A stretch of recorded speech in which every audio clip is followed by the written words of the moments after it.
Welcome back to Unscripted. Hey, everybody, this is Aaron. Thank you for logging in again to listen to another podcast. Today's very special for me because it's a returning guest. His name is Adam Lucas. If you are not familiar with Adam Lucas, he was on very early when I started this podcast. But Adam Lucas is a senior writer and columnist for GoHeels.com. Adam co-hosts the Carolina Insider podcast with the voice of the Tar Heels, Jones Angell. From humble beginnings in a locker room in the Dean E. Smith Center to the newly opened Pod World headquarters inside Carolina Media and the Communications Center. Raised in a family of diehard Tar Heels, he spent his entire life following Carolina athletics and tries to bring that passion to his writing. He is featured columnist on GoHeels.com, a regular contributor to Our State magazine, and appears on the Tar Heel Sports Network basketball broadcast. Little known fact, Adam dropped out of Carolina Law School in the spring of 2001 with a big problem. He liked going to Carolina sporting events much more than he liked being in law school classes. The predicament prompted him to start Tar Heel Monthly in summer of 2001, and he has been successfully avoiding torts class ever since. He is the author and co-author of 8 books on Carolina basketball, including the program's official chronicle of its first 100 years, A Century of Excellence. Adam lives with his wife and 4 children in Cary, North Carolina. Today is such an honor for me because I have always been inspired by Adam's writing. The tone, the way that he writes about Tar Heel games. If you are a Tar Heel fan, you are familiar with Adam Lucas because he is somewhat the voice for those of us not living in North Carolina, like I live in Ohio. I look forward to his writing, his recaps of a game. It's almost better than watching the highlights is to see and read what he has to say afterwards. It's an honor for me to have Adam on today. We're going to talk about a lot of things. Here's my friend, Adam Lucas. Welcome to the Unscripted Podcast. My name's Corby LaCroix, and the song you're hearing right now is called Great and Mighty One, available on Spotify, iTunes, or wherever you get your music. But for now, recording from the Unscripted studio, here's your host and my friend, Aaron Conrad. Great Redeemer, God of grace. All right, everybody, welcome back to Unscripted from my studios here in Columbus, Ohio. Big day today. Big day. Exciting day for me today. Returning guest, one of the originals back when this whole podcast started. One of my heroes in terms of his writing. You all heard that in the intro and the bio. But Adam, welcome back. Thanks so much. Appreciate you having me here. Yeah, well, there's a lot to talk about. We got a lot of ground to cover. So it is summer. So I do you get a little bit of time off in the summer? Because I know you're busy during the year. We unfortunately got some unscheduled time off a couple weeks ago. I had sort of blocked off to follow the Tar Heels to Omaha and was really hoping to be there for a long time this year. But unfortunately, baseball is very tough, and College World Series, I think, is the toughest college sports championship to win. So Carolina didn't make it, so we took a little time in there. But right now, it's camp time in Chapel Hill. Hubert Davis's camp, Eric Montross's camp, both sessions of Hubert's camp and Eric's camp happen within about 2 weeks of each other. So we'll have that. I think Kenny Smith's in town for his camp right after the 4th of July. So lots of people coming in and out of the Smith Center here over the summer. You mentioned Eric. Wow, what a devastating loss for the Carolina family so early, so young. Who runs his camp now? His wife, Laura, and his kids, Andrew and Sarah, and Andrew's wife, Megan, do an incredible job. Tyler Zeller helps out kind of coordinating some things. There's a ton of 1993 guys who are back who are working as counselors. That's a camp where most of those people have been together for about 25 years. And to see the way they've come back, especially these last 2 years, this year they had to have it in the middle of the week just because of the way some holidays fell and the Smith Center availability. And so there was some concern, will people still come? And it's sold out again with a really long waiting list again. And everything's benefiting Be Loud Sophie and the North Carolina Children's Hospital. And it's a great couple of days. It's impossible to go over there and not leave feeling good about it. And it's been a chance to see some of the current guys who are also working as counselors. Caleb Wilson was a big hit the first day of camp working as a counselor. He has really got a lot of energy. And of course, he's about the same age as some of those guys. So that helps. Well, and for those not familiar, Caleb Wilson is the star, for next year. that a lot of us are looking forward to seeing and the latest Tar Heel edition, and hopefully a Tar Heel legend before he leaves. But, that's really cool. There's a team down the street that talks about brotherhood, but I know, Carolina talks about family. And, the Carolina family lost a legend. And to hear what you just said, that's family, right? We come together whenever there's a tragedy, a loss, we come together and we do the right thing. And so I love hearing that they're still running his camp and doing it well, not just his immediate family, but the Carolina family also supporting him. Doesn't matter if you were teammates or not. Antoine Jameson drove up from Charlotte on the first day of camp to talk to the dads because he had never done that before and wanted to be part of it. So he made the trip from Charlotte specifically to be part of Eric's camp and was terrific. Just a great message. And I know those dads walked out of there thinking, I can't believe I just spent an hour with Antoine Jameson. Yeah, man, that's special. Speaking of dads, you're a dad. So, man, the last time we talked, you had little ones. They're probably not little anymore. You're probably, I know I've seen some clips. You're in the travel baseball and some other travel sports now. How's life with all that? Yeah, I'm old. Our youngest is now playing baseball at the College of Charleston.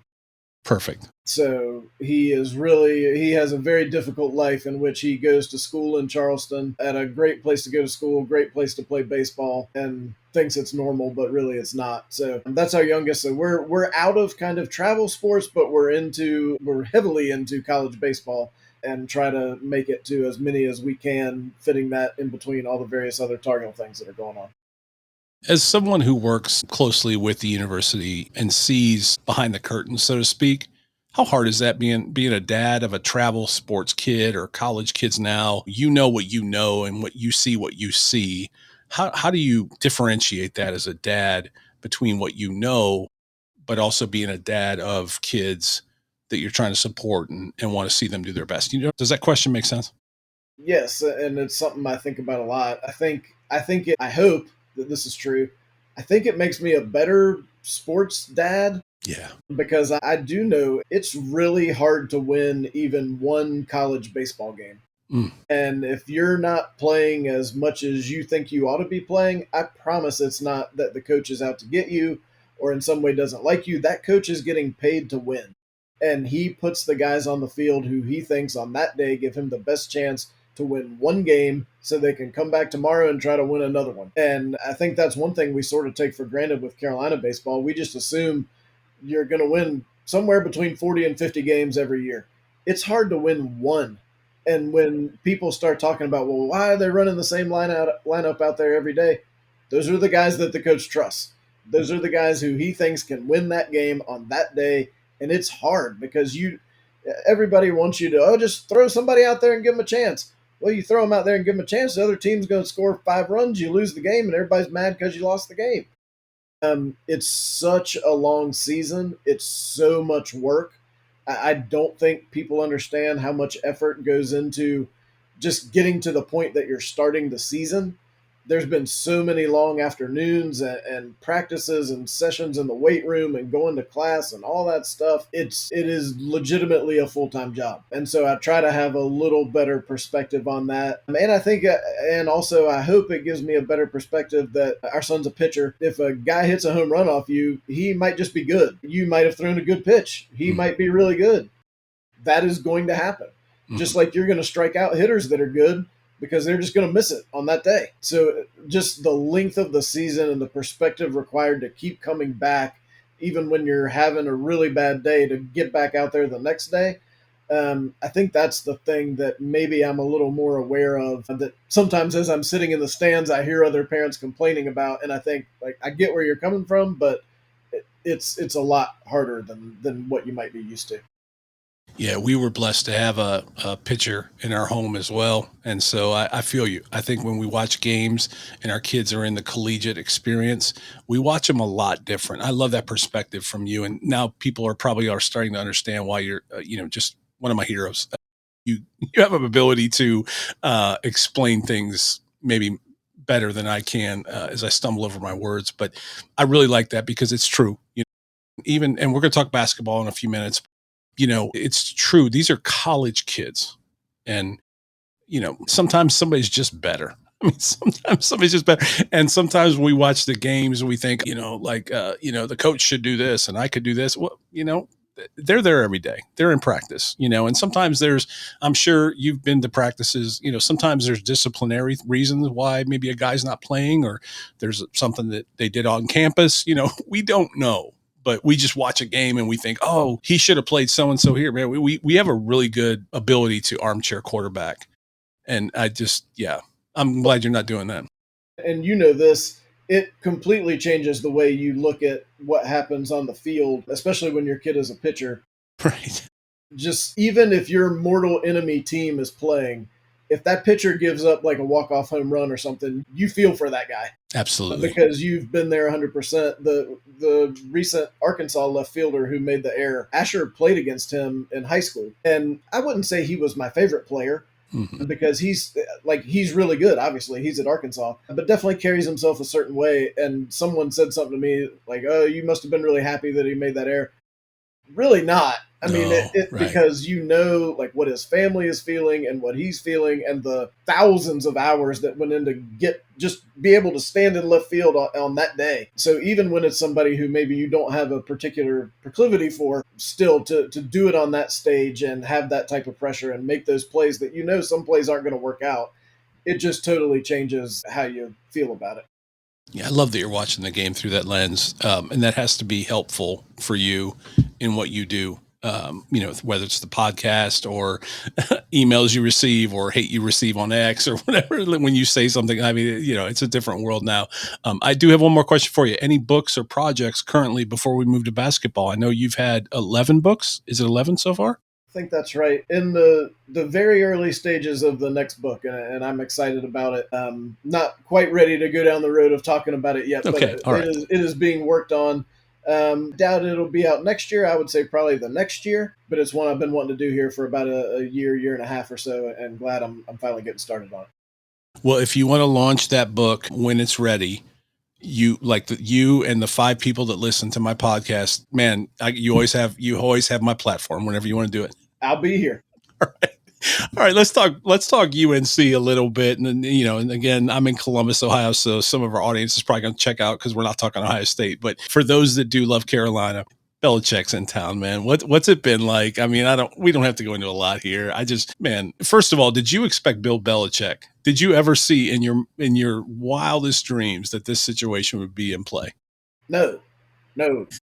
Who there's no one who would be telling the truth who would say, I thought that one day Bill Belichick would be the head football coach at North Carolina. It's wild. And I think I obviously knew who Bill Belichick was. I had watched him coach on TV, but I definitely underestimated just the national cred he carries is in not just the football world, but in the sports world. And I think maybe Carolina might have underestimated that a little bit because I think we all saw him as a football coach, but not as this national celebrity figure who people are so interested in every single thing that he does because he wins so much. It really has been an eye-opener. I don't think I expected – let's leave aside some of the stuff that's happened this summer, but even like back in January, February, as he was ramping up, just the daily interest in what is Bill Belichick doing today at North Carolina. We've never seen that at Carolina football for anybody. Never been close to that. I loved Mack Brown. I did. I love that Mack Brown came home. I think it gave a small recruiting bump. We saw the impact of it. This is a whole nother level of crazy. And let me make an analogy. When you go to Chipotle, you don't get the guacamole, and you get to the cash register and they say, do you want guacamole? And you're like, yeah. They're like, well, it's a little extra. You're like, cool. Okay. Right. Or you're not, if you don't like guacamole, I don't know. But I would say that the Belichick arrival has been like going to Chipotle. This is a horrible analogy, but I think you're tracking with me. I don't think they knew that they were getting guacamole and what it would cost them at the cash register. No. Okay. It has just been, and just the simple fact that Carolina is opening the season on Monday Night Football under the lights against TCU, that would have been an attractive Saturday afternoon game, probably under any other coach. Under this coach, it is going to be one of, if not the game of the weekend. First time ever Carolina's played on Monday night under the lights at Kenan Stadium, and it will be an incredible atmosphere. in Chapel Hill that entire day and at Kenan Stadium that. I love it. I do love it for the university. I do want them to be competitive. I want them to be relevant. And for those of us that are fans, they have been relevant. We can tell stories, right? You got Chrome Helmet behind you that the Fedora years, and don't kick it to Geo, right? We know that. But I like the national stage. But boy, it's going to come with a lot of heat because we have Coach Bill Belichick now. That's going to be interesting. See how it plays out. Absolutely. Okay, I think the last time we talked, Roy Williams was our head coach. That's been that long since we recorded. Hubert Davis is now our head coach. Been an interesting journey. I think there's been many times there's a lot of heat that a lot of fans feel. I think the funny thing is we all love Hubert. We adore Hubert. I don't know that it's always gone like we hoped it would go, especially last season. We loved the run. I want to talk about, knocking out Coach K twice as well before we get out of here. But boy, where are we at with Hubert Davis? I mean, you're on the ground there. For those of us just, fans outside of the program, and I know you probably have to be careful here, but where are we at with Hubert? Well, I think Hubert Davis would tell you, and as a fan, and fans know that just sort of the up and down nature of the last few years, and that even predates Hubert Davis, has not been what Carolina basketball fans are accustomed to. At the same time, this era of college basketball is not what anyone in college sports is accustomed to. And I think it's fair to say that the job Hubert Davis accepted as head coach has changed completely since that day. And we're still kind of figuring out what's involved with that job. There are some places that were eager to jump into a new world where the rules were not quite as existent as they used to be and do whatever they had to do right at that moment to succeed. I think now that there's the House settlement and things are on a little more even footing, I do think that gives you a little better lens to look at things like consistency and try to figure out, hopefully it won't be quite as much of a, well, did you hit or did you miss in the transfer portal? Which is really what these last few years have come down to. The years Carolina's hit, they've been very good. The years they've missed, they've been above average to average. And that's just not the way Carolina basketball has existed. College basketball has changed. Hopefully now that there's at least some type of rule, maybe the Tar Heels can get back to doing things more consistently, which is what Hubert Davis wants, and it's what certainly every Carolina fan wants. I think, too, the addition of a GM now takes a lot of pressure off Hubert, because at the end of the day, all the heat's coming to Hubert. You had other colleges that have GMs, and they're out there. This is a very new world, and I hope Carolina fans understand that. I do. It doesn't mean I don't get frustrated on game day. It doesn't mean I don't have a million thoughts or coaching concepts that I think they would employ. But at the end of the day, I think the new GM will certainly help take some heat, but that's a lot of heat on that new GM. You got to get this right. I mean, this is the new landscape of college basketball. It's almost like being a GM in the NBA now. I mean, these kids, they're not choosing the program because their parents went there. They're not choosing a program because they like the color of the uniform. They're not choosing a program because they grew up in that state. Man, kids are choosing who's going to pay me. What's my best opportunity? What mobile phone company can I represent? I'm saying it's a very different time. Boy, that's been very hard to watch, because we all grew up watching guys that committed to Carolina because they loved Dean Smith, they loved Roy Williams, and they played hard for him. That's a really tough job for Hubert and that new GM. I think it makes it tougher as a fan as well. I mean, the fun of being a fan is you invest in these guys who are Tar Heels, and you love being part of the arc of their career where they come in and maybe they don't know what's going on, and then you see them make progress to the time when they're a senior and they're these beloved veterans. Well, now you invest in a guy, he might be playing for NC State a couple months later. Right. Crazy. So am I burned now? Am I going to be able to invest the same way this fall when you tell me, okay, these are the new Tar Heels? So I think it's really tough as a fan to deal with that at the same time that your costs are going up exponentially just to be part of this whole enterprise, whether that's buying tickets or being asked to participate in NIL in some way, or all the other expenses that you bear just to kind of be a sports fan in 2025. It's not easy. And I think the business of college sports is figuring out they've got to realize you can't just keep raising every price and expect people to keep coming back while you're also giving them this product that's very different than what they're accustomed to. So that whole dance is something that hopefully we're figuring out. Last Christmas, not this one, but 2 years ago, my daughter, it was Baycott's last year. She got me tickets. I've never been to the Dean Dome for a game. I've been to the Dean Dome, but not for a game. So we went. It was Baycott's last night. I don't know if you remember. They hit like 100 threes. I think Baycott hit 2 or something. It was the last game of the season. I don't even remember who they played. I really don't. It was just awesome. It was such an experience for me as a huge fan to go to the Dean Dome, just being with fans. Of course, they won, so the energy was good, right? They weren't losing the game, but no, what an experience! It was so awesome, and so it's so hard because in one hand, I understand why the players are saying what they're saying. I do, but at the same time, I feel like we're losing the tradition, the beauty. You've been in this your entire career, the nostalgia, all the things about college basketball. I feel like we're slowly slipping away, maybe faster now, almost at a record pace. We're losing that to gain this. And I feel like the toothpaste is kind of out of the tube at this point. I don't know if we can get it back. And that makes me sad as a fan watching Dean Smith, Kenny, J.R. Reed, Kenny Smith. That's tough. Hey everyone, this is Caitlin. Did you know that the Unscripted podcast is a part of a larger group called the Unscripted Collective? The Unscripted Collective is a team committed to building websites, podcast coaching, and even has a merchandise warehouse for podcasters and organizations. Find out more at myunscripted.com. Reach out today to find out how we can help you in your organization too. Visit myunscripted.com. Now let's go back to today's interview. Yeah, you've got to give us back something as fans. Like if you're going to take away the ACC as we know it, and you're going to take away the double round robin in basketball, and you're going to replace it with this absurd 18-game conference schedule in which really you're only playing Duke twice, and we might let you play somebody else twice, but otherwise you play everybody, except you don't play everybody because there's one you don't play. Like, that's not a conference. That's just some TV shows.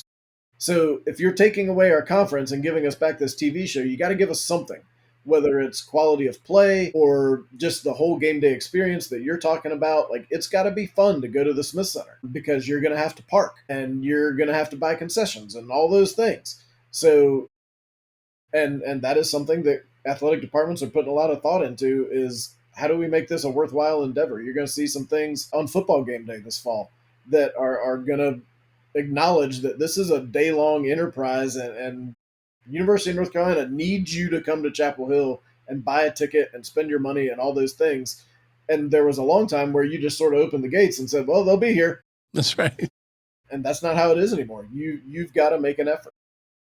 Well, I can tell you from a guy from Columbus, Ohio, 2 years ago, it was a wonderful experience. And so shout out to everybody involved, everybody, from people working concessions, parking, everybody. It was a great experience. My daughter and I had a wonderful time. Just an awesome game day experience. One last question in the Carolina thing, outlook for this season. How are you feeling? We talking basketball? Yes. It's so hard to know with 9 new guys. On paper, the basketball side of things, it appears to be a well-constructed team. What we have learned during the portal is a whole lot of the equation of the season is how do they fit on and off the court together? What is the chemistry like? Are they an actual team, or are they some guys who showed up like at the YMCA to play on a Tuesday night for a couple games and then they go home? Carolina has had times where there have been really solid teams. The Cormac Ryan and Harrison Ingram team comes to mind, where those weren't longtime Tar Heels, but they were a team. Is this group going to be that? I don't see any reason to think that they won't be, but it's also the middle of June, and there's no way to know for sure yet. Mm-hmm. I think this is going to sound weird. I think this team may be less talented than last year's team, but I think it might be a better basketball team because they don't have some of the individual talent that last year's team had, but they are just a better put together team, I think. Which I think will lead to more wins. That's certainly the hope. So that's the hope. I certainly think you've got some newcomers who are very exciting. You mentioned Caleb Wilson being one of them, and some guys in the portal who I think have been impressive in the little bit that we've seen them so far. So long way to go, but I mean, this is the new college basketball calendar, so they'll actually get to practice some in the next week or two. It used to be we'd have to wait until October to see them. Now we'll see them in June, July. So that's exciting to know that you're starting over again. Yeah, well, it's a wait and see process. And I think that's every team in the country. It really is. Whether you lost 5 players to the draft or whether you lost 5 players to the portal, whatever it might be, this is the new landscape, as we've kind of talked about a lot. One last question for you. I'm sorry, I did have one more question when it comes to Carolina basketball. How special was ending Coach K's career at Duke and then Caleb Love's shot in the Final Four? Man, that had to be for you. So for all of us, but man, you've been so close to this program. How special was that run? That was one of the most, if not the most unbelievable months I've ever had covering Carolina basketball. Just because of the way it started with the win at Cameron. And I mean, I'm Carolina fans don't forget, but I think some people forget that game was scripted to be a Duke coronation. I mean, we had the Tunnel of Love with all the alumni out there, and they had Coach K on their quarter zips, and absolutely no one, including, as it very quickly became evident, including Duke, had given any thought to the idea that Carolina might win the game. And I just remember being outside the locker room after the Tar Heels had won the game before that, which was at the Smith Center.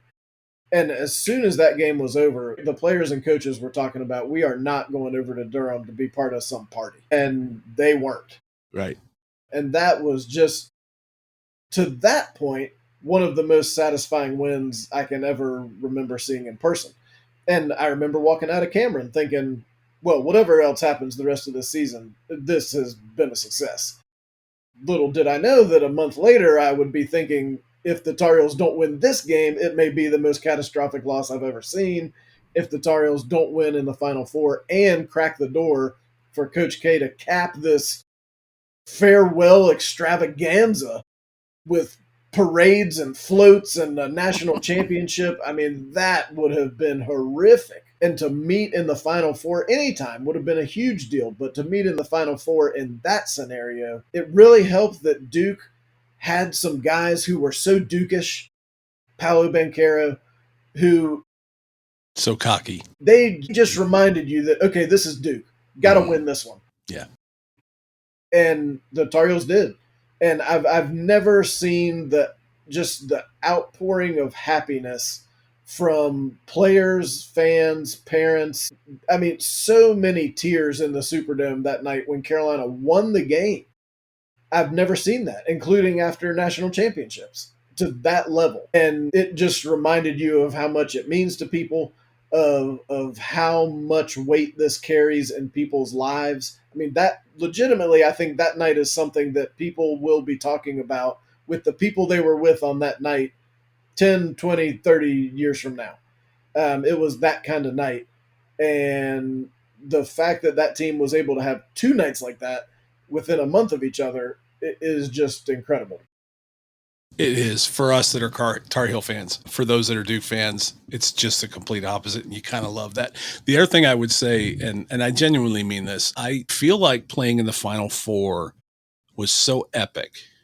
It had not been done yet, and for this is, as you said, Coach K's moment. And I have told friends this. I actually, and I hate that I really kind of like Jon Scheyer. I think he's a heck of a coach. He's a heck of a recruiter. He's doing a great job. And so I would never in my life have said those words about Coach K, even if he did. And so, Scheyer's a likable guy. Almost feel like my hatred in the rivalry dialed back like to a 3 versus a 10 when Coach K was there. I don't know if that's fair, and I don't know if it's true.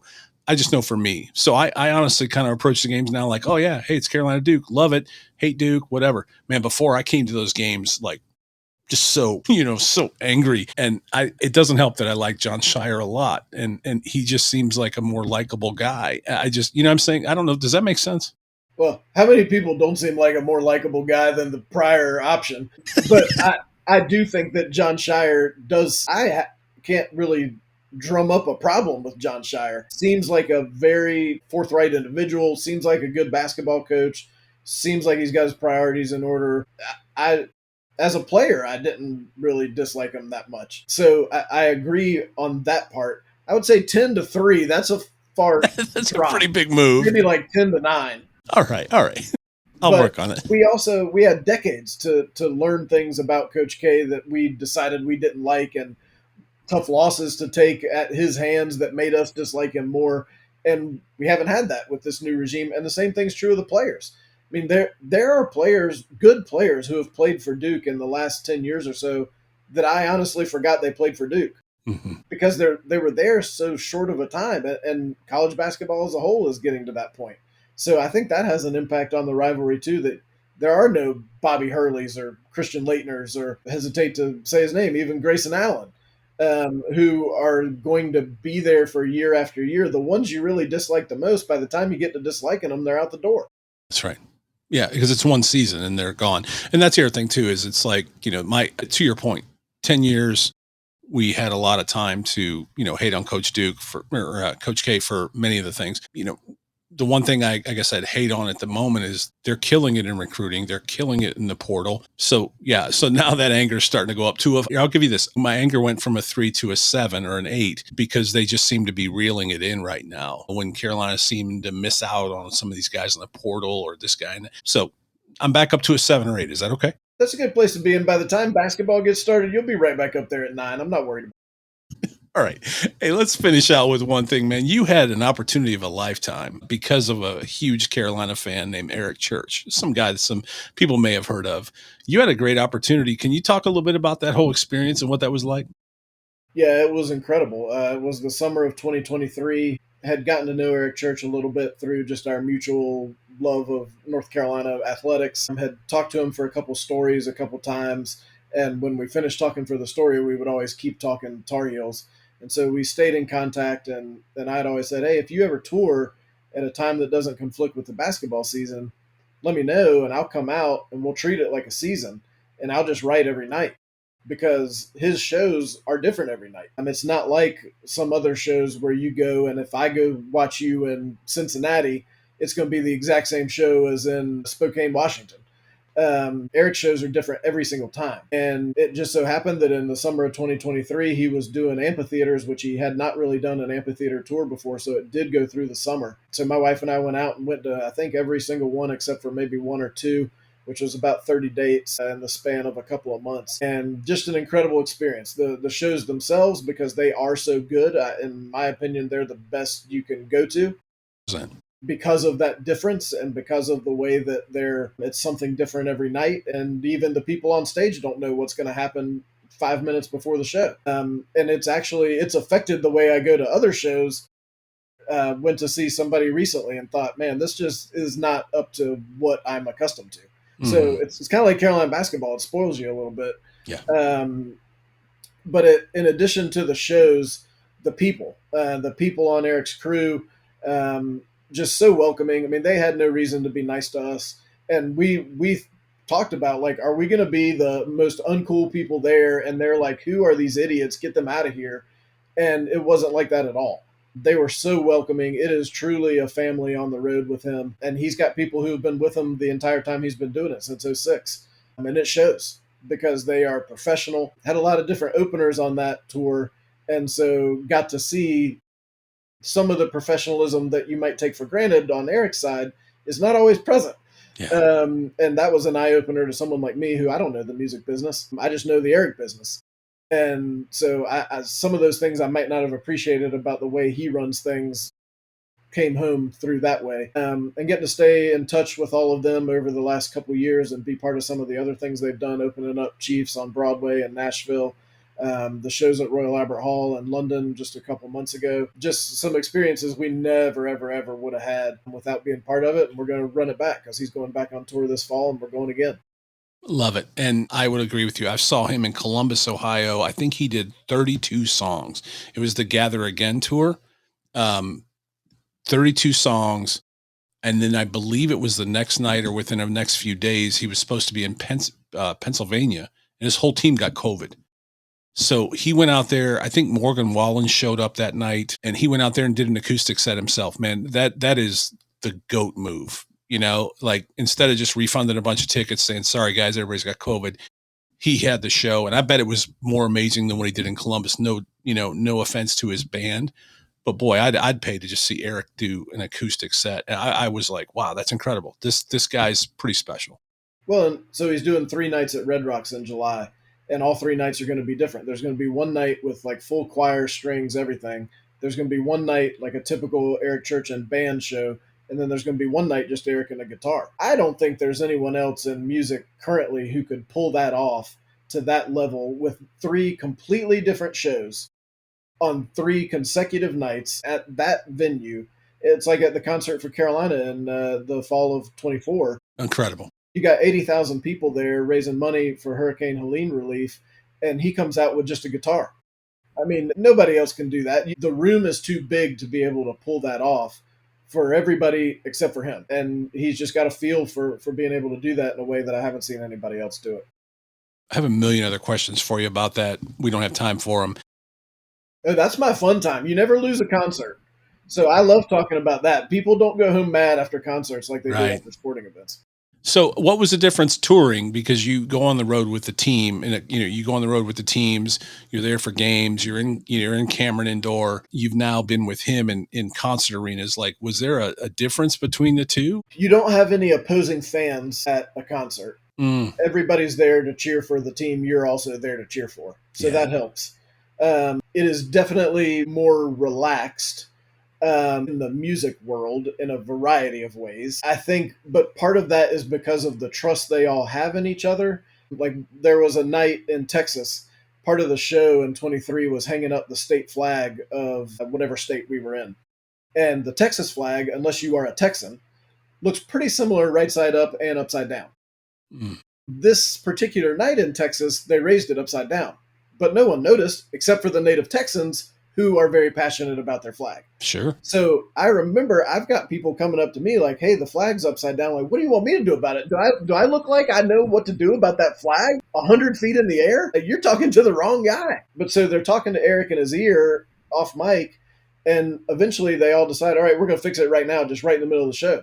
So he just breaks into Luckenbach, Texas, while they lower the flag, turn it over, raise it back up, and just goes on with the show. I don't think people understand that that's not normal. And to be able to do that on the fly, completely unscripted, as some people correctly name their podcast, That's right. is just, that's not a skill that you can be taught. And that's not a skill that most people have. And that's what makes those nights so fun, because I truly can't imagine something that could happen that they're not prepared for. And there aren't really any off nights.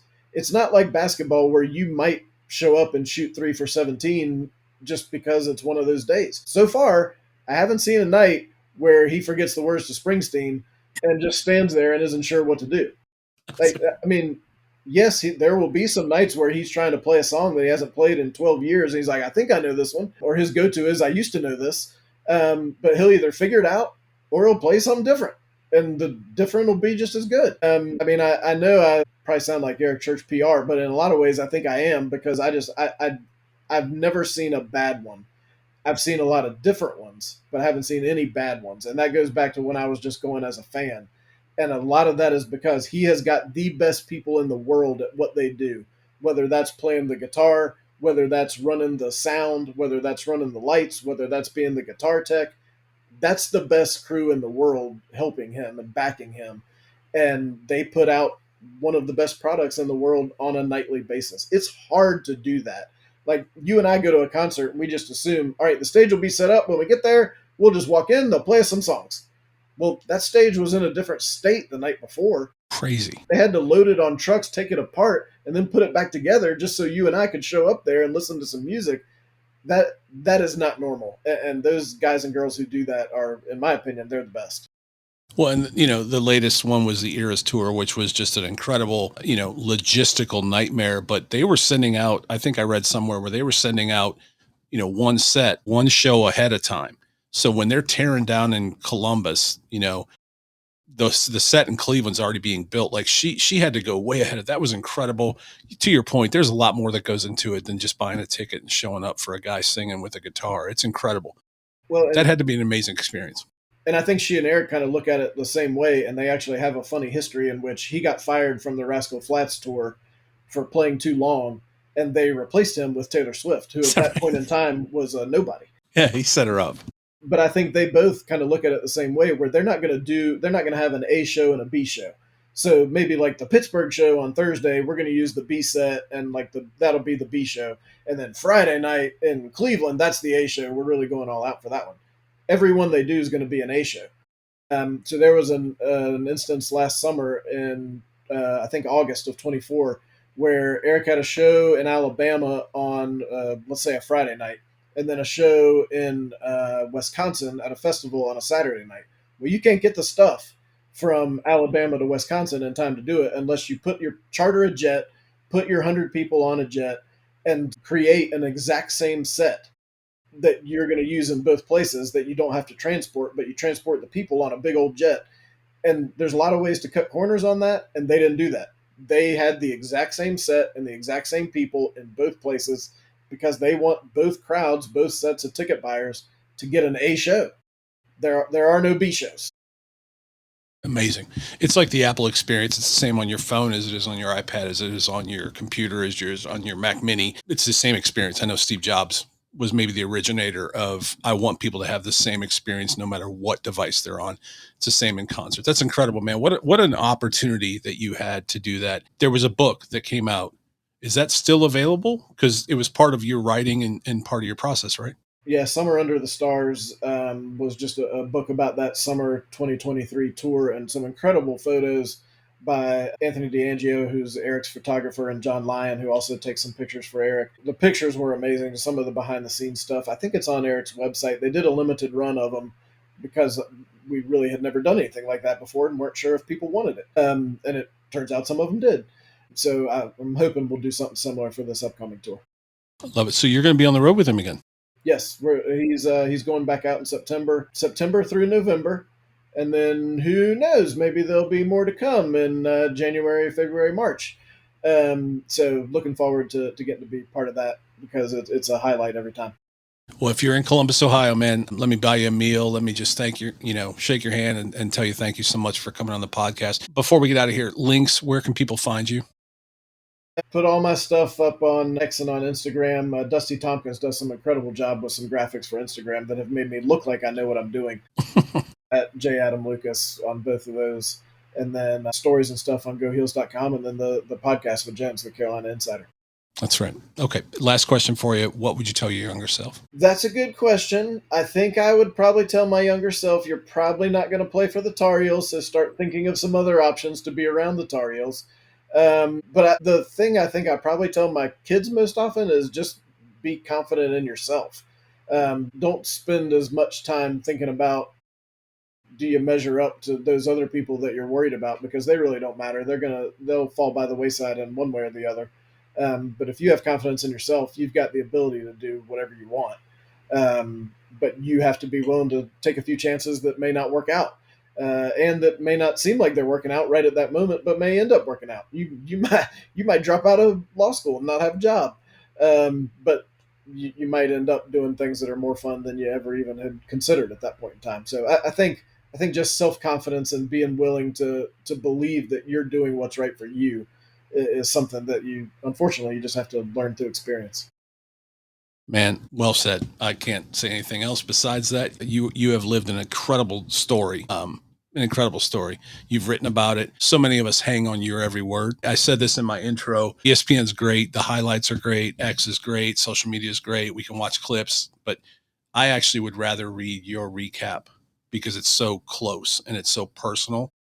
The day after a Tar Heel win or loss, hopefully a win, but during a season, know that myself and others, many others, look towards what you write, because that really tells the story more than some video clips, or some guy ranting about his thoughts about the game. You're so close to it, and I hope that makes sense. But we appreciate you. You are very appreciated, and I hope you know that from anyone in Tar Heel Nation. They know who you are, and we appreciate your narrative and the way that you can put a story together. We just appreciate you, brother. Man, Aaron, I appreciate that. That's all I've ever wanted to do, and I've been lucky because I've had some great teams and players, and now singers and songwriters and musicians to write about, And without them, I'm just sitting here trying to find something to write about. So the fact that they're able to do it every single night and I get to be there to watch it and hopefully be a small part of the way people experience it is truly, it's a dream come true.